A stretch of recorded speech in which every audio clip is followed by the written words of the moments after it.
হরে কৃষ্ণ। রাধাসখী রান্নাঘরে আপনাদের সবাইকে স্বাগতম। তো আজকে আমরা ভগবানের জন্য তৈরি করছি আলু ও সাবুর বড়া। তো এটি একটি একাদশীর আইটেম, আর এই আইটেমটা আপনারা একাদশীর দিন করে ভগবানকে অফার করে খুব সুস্বাদু প্রসাদ পেতে পারেন। তো এখানে আমি সাবু নিয়ে নিয়েছি, আর এগুলোকে আগের দিন রাত্রে ভিজিয়ে রাখবো। আর এখানে আমি চারটে আলু নিয়ে নিয়েছি মিডিয়াম সাইজের, আর আলুগুলোকে আমি ছোট করে কেটে সিদ্ধ করে নেব। তো এখানে আমার আলুগুলো সিদ্ধ করা হয়ে গেছে। এই যে এবার আমি আলুগুলোকে ভালোভাবে মাখাবো, খুব ভালোভাবে মাখাতে হবে। তো খুব ভালোভাবে মাখানো শেষ হলে এটার সাথে সাথে আমি একে একে সবগুলো উপকরণ মিক্স করব। তো এখানে আমি পরিমাণ মতো কাঁচামরিচ দিয়ে দেব। আপনাদের ঝাল কিংবা টেস্ট অনুযায়ী কাঁচামরিচটা ব্যবহার করতে পারেন। আর আমি এখানে একটি শুকনো মরিচ টেলে নিয়েছি, আর শুকনো মরিচটা আর ওই তেল মানে টালা তেলটাও দিয়ে দেব। তো আর লবণ দিব পরিমাণ মতো। এরপর সাবুগুলো দিয়ে দেবো। তো এখানে আমার 2 কাপের মতো আলু হয়েছে, আর আমি সাবু দিয়েছি 1.5 কাপের মতো। তো আপনারা চাইলে এখানে আদা কুচিও ব্যবহার করতে পারেন, কিন্তু আমার থেকে এইভাবেই ভালো লাগে, তো আমি এভাবেই করি। এবার আমি এগুলোকে খুব ভালোভাবে মাখাবো। আর সাবুগুলো কিন্তু অবশ্যই ভিজিয়ে রাখতে হবে, প্রয়োজনে 3-4 ঘন্টা আগে হলেও ভিজিয়ে রাখতে হবে। তো এবার আমি খুব ভালোভাবে মাখাবো।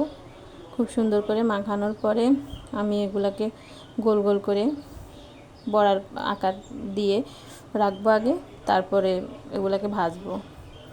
তো খুব ভালোভাবে মাখাতে হবে যেন সবগুলো উপকরণ একটার সাথে একটা ভালোভাবে মিক্স হয়, যেন ভালোভাবে মাখতে হবে। আলুর কোনো মানে গোটা আলু থাকলে ওগুলোকে ভালোভাবে ভেঙে মেখে নিতে হবে।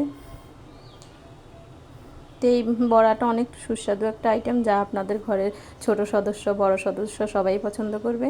এরপর আমি এই যে গোল গোল করে বড়ার সাইজ দিয়ে দিয়েছি।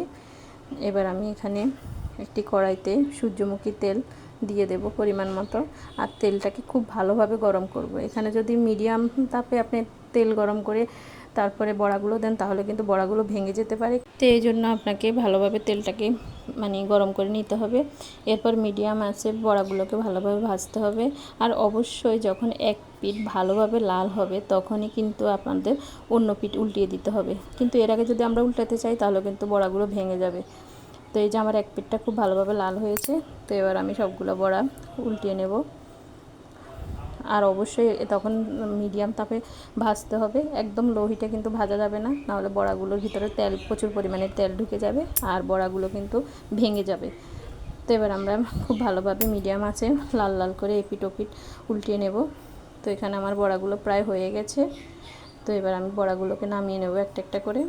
তো এখানে আমি এই যে বড়াগুলো কিন্তু খুবই মচমচে হয়, আর খেতে খুব অসাধারণ হয়। তো এবার আমি একটা একটা করে সবগুলো বড়া নামিয়ে নেব। তো একটু হালকা ঠান্ডা হলে আমি এগুলো একটি তুলসী পাতা দিয়ে ভগবানকে অর্পণ করব, আর ঘরের সবাই মিলে আস্বাদন করব পরম সুস্বাদু কৃষ্ণপ্রসাদ। হরে কৃষ্ণ। ধন্যবাদ। আর আমার ভিডিওটি যদি আপনাদের ভালো লাগে, অবশ্যই আমার চ্যানেলটি সাবস্ক্রাইব করবেন, লাইক দিবেন। হরে কৃষ্ণ।